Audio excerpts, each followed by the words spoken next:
আমতলার বাসটা 1টার সময় আসার কথা, আধ ঘন্টা হয়ে গেল এখন আসার নামগন্ধ নেই। কি বলবেন, এ তো রোজকার ব্যাপার দাদা। কেন আমাকে কি গায়ক বলে ডাকতে আপনার অসুবিধা হয় দাদা?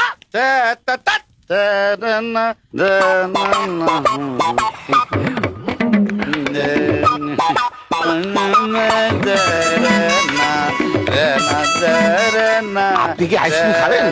কে? না না, আমি এমনিতেই আইসক্রিমই খাই না, মানে গলায় যদি ঠান্ডা লেগে যায়। গায়ক তো না না, আমার কাছে একটা এক্সট্রা আছে। এই যে, এই নিন, এটা আপনি খান। ঠিক আছে, আপনি যখন এত করে সাজছেন তখন খাই। তবে এই উপহারের জন্য আপনাকে মেনি মেনি থ্যাঙ্ক।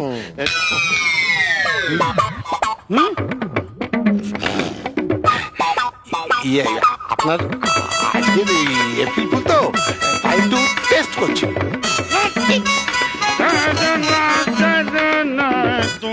পরে জিনিসের উপর লোভ করা ভালো নয় দাদা।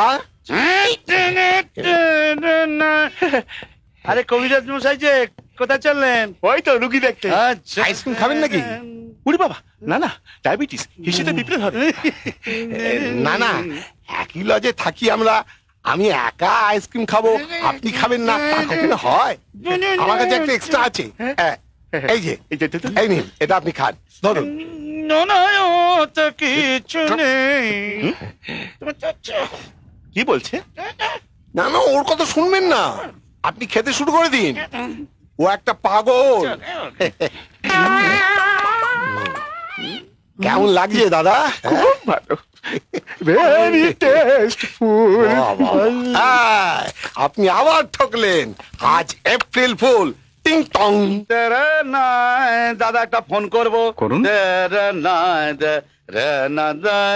দাদা একটা জরুরি ফোন আছে, করব? একটাই লাইন চালু আছে, অপেক্ষা করুন, ফোন করছি। ঠিক আছে। হ্যালো, আমি সঙ্গীত গুরু নবীন কুমার বলছি, না সিঙ্গাপুর থেকে। আপনি যে প্রোগ্রামের কথা বলেছিলেন তাড়াতাড়ি তার ডেটটা বলুন, তা না হলে আমি ব্যস্ত হয়ে পড়ব। ঠিক আছে, আমি আমার লোকেদের জিজ্ঞেস করে বলবো। আজ আমি আবার সিঙ্গাপুর থেকে মালয়েশিয়া যাব প্লেনে, আর ওখানে 1 সপ্তাহ থাকবো, প্রোগ্রাম আছে। মালয়েশিয়া থেকে আবার লন্ডনে যাব, লন্ডন থেকে প্যারিসে, প্যারিস থেকে আবার ভেনিসে।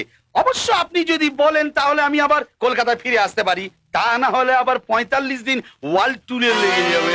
দুর্মশাই, আপনাদের মতো গায়কদের আমার দরকার নেই। হ্যাঁ, কত সময় পুরো কেস কেচিয়ে গেল। কত হলো দাদা? হ্যাঁ, 6 টাকা। ছি ছি ছি ছি ছি 6। হ্যালো, আমি বিশ্বনাথ বলছি, আমেরিকা থেকে। ইয়েস ইয়েস, যখন বম ফেটেছিল তখন আমি আমেরিকায় ছিলাম।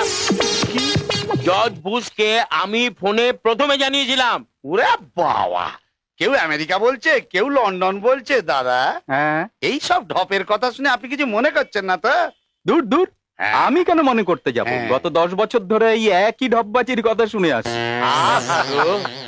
দাদা আমার ঢপ শুনে শুনে চেহারা কানাই বেঢপ হয়ে গেছে।